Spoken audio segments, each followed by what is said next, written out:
I'm quite an adventurous person, and it was definitely on my bucket list. I mean, I'd done several sports, the sort of school sports, and, carried them on at university.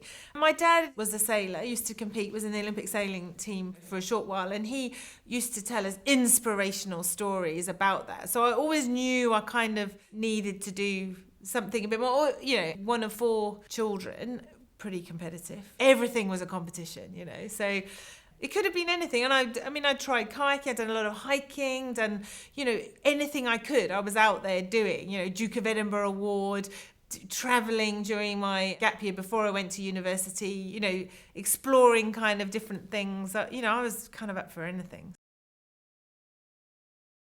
But then at university, I went just at Freshers' Week. I was walking around in fact, I was looking for the kayaking club, sports club, and just next to them was parachuting. And I thought, well, that's cool. Let me just go and do one jump and see what it's about and all the rest of it. So I went up to the skydiving club, and because it was a university group, we actually did jumps with round parachutes, which is crazy. But and I was going to just do one jump or whatever, and suddenly you get there and you realize there are so many facets to the sport, and it is a proper sport, and people were kind of competing in it, and there were teams, and it wasn't just about that kind of, and it is very scary when you first jump out of an aeroplane, but you weren't thinking, I'm just trying not to die. Even at that time, and this is 1994, I mean, people were jumping square parachutes, we call them, which are steerable. You can land much better. You land into wind and you flare, so you get a nice landing.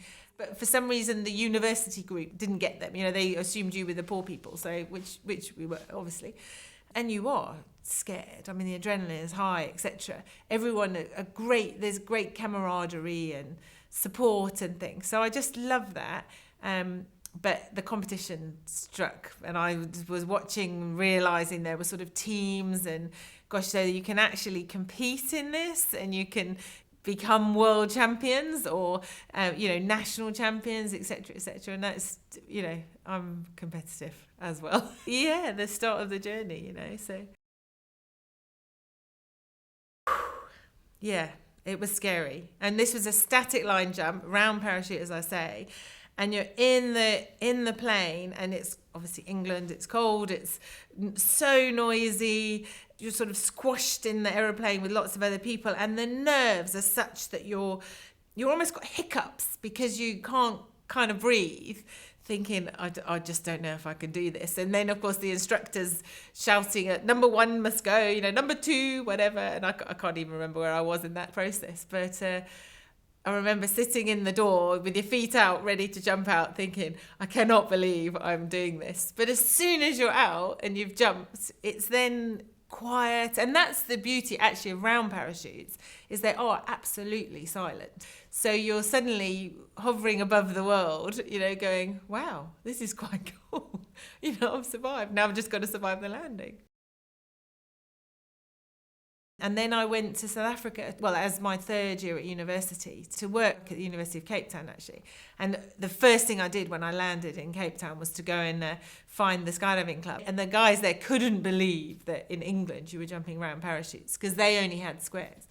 So I redid the first jump course with them. The guy that was my first instructor, he tells the story now that even after my first jump, I said, I'm going to become a world champion.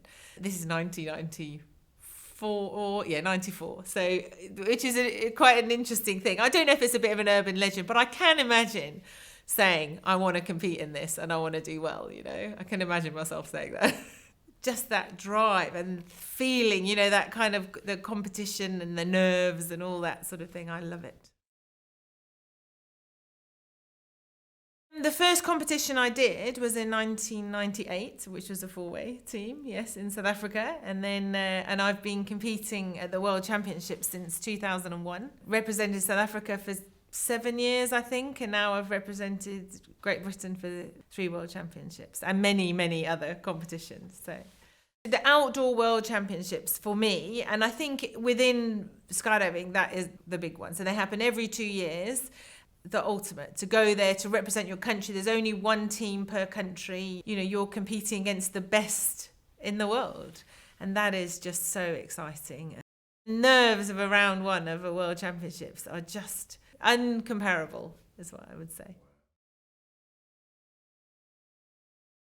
I've won a bronze medal at World Championships and then a silver medal.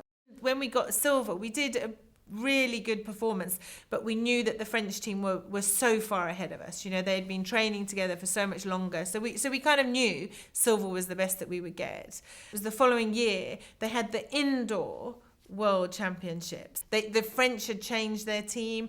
The Americans had a new team, and we had set our sights on winning the gold medal. Yeah, so this is in a wind tunnel, and this was set in France, in Wimby in Lille, and the tunnel is fantastic tunnel, fantastic event, you know, and we'd gone there with a chance, thinking we may have a good chance of winning, and we were competing neck and neck for the whole competition. You know, it's 10 rounds, and after round 1 they were perhaps 1 point up, and then round 2 they were 1 point up, and then round 3, you know, we caught them up and overtook, and it was kind of this 1 up 1 down the whole way. And I think after round 8 we were maybe 2 points ahead of them, thinking we've just got to hold our nerve and skydive as best as we can for another 2 rounds. We still had all the faith and belief that we'd go out blasting on round 10, and we made a mistake. And they beat us by 2 points. And we're talking out of 280 points over 10 rounds. You know, they then beat us by 2 points. That sort of disappointment was huge. Well, I remember thinking that I didn't smile for 2 weeks.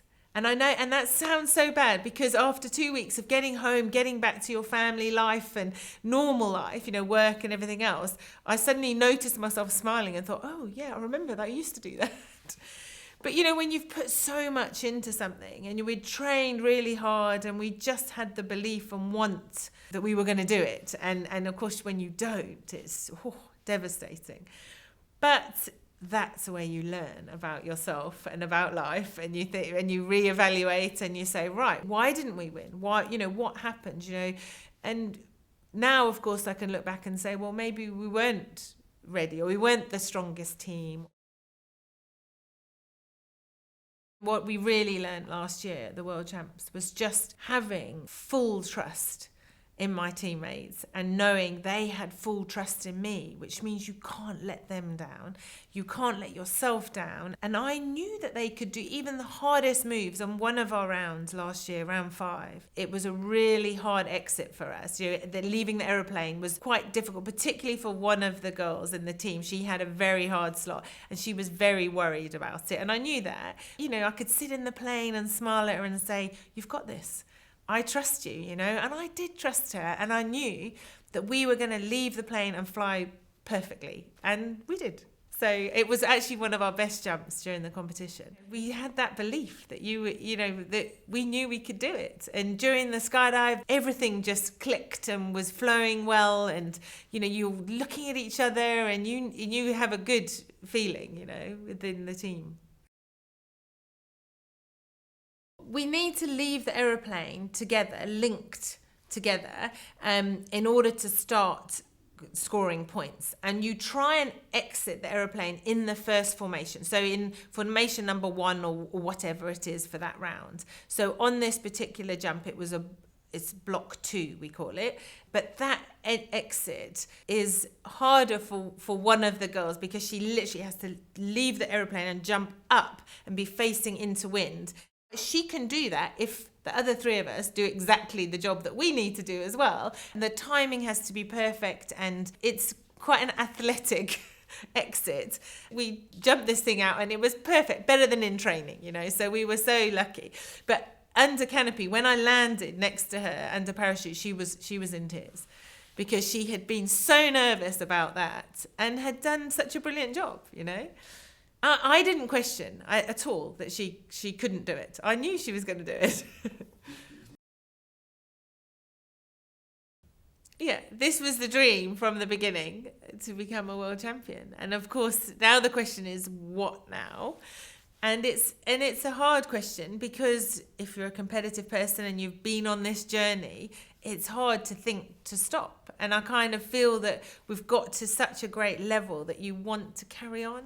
and in fact we finished the World Championships outdoors, and then we decided to compete in the indoor World Championships, and we changed one member of the team because she couldn't carry on, had no leave, had no money, had all the rest of it. And then we went for the indoor World Championships, which was only a few months later, again hoping that we would do well. And I mean, we did do well, but we got a bronze medal. So you're sort of saying, oh gosh, so this is another indoor World Championships that we didn't win. So again, you're saying, well, the next indoor World Championships is 2 years. Are we going to carry on training to try and win that? And it just doesn't stop. It doesn't stop.